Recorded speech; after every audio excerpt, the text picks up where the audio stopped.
હતો કે હવે તો ઘરે હું મોટું મકાન બનાવીશ. મકાન નહીં, અરે મારો આખો મહેલ બનાવી એમ. પછી ગયો તો ત્યાં એને એક ચોર એની સોનાની સિક્કાની પોટલી લઈ ગયો, ચોરી કરી ગયો. પછી બીજા દિવસે પાછા કૃષ્ણ ભગવાનને અર્જુન ભેંસ બદલીને જતા રસ્તા ઉપર હાલ્યા જતા હતા ને, તો ત્યાં પાછો ઓલો ગરીબ આવ્યો કે દે ભાઈ, ભીખ માંગવા માંડ્યો પાછો. તો આ વખતે અર્જુને કીધું કે તારી સોનાની પોટલી હતી મેં તને આપી હતી, ક્યાં વહી ગઈ એમ. તો એ કે તો ચોરી કરી ગયો ચોર. તો એ કે કાંઈ વાંધો ને, એવું થાય એમ. તો એણે કીધું હાલે ડાયમંડ એનીથી કિંમતી હીરો લે, જા લઈ જા, મોજ કર.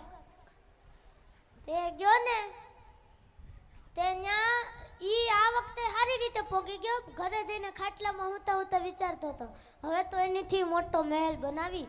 અને પહેલા એને હીરો ઓલા માટલાની અંદર છુપાડી દીધો. તો એની પત્નીને પાણી ભરવા જાવું તું, તો એના ઘરમાં ઘણા માટલા હતા, પણ એને ઈ જ માટલું લીધું જેમાં હીરો હતો.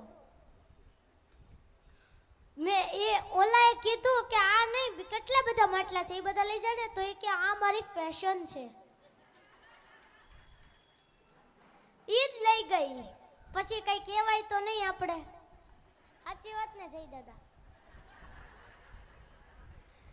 તે ઈ